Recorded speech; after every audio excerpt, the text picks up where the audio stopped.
Folks here in the North Country certainly have our hands full. The weekend brought the first major snowfall we've seen in quite some time. It started Saturday night and didn't stop until late Sunday night. For most of us, that means a lot of digging out.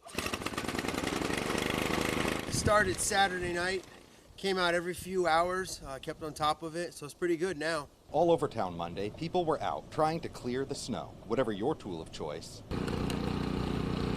Well, the snow's pretty light and fluffy now, so the machine handles it pretty good. Thank God for plow trucks. Have you been plowing all day? A little bit. Yeah, here and there. We've been doing all over. Beautiful, but it's not nice. Or old school, tried and true.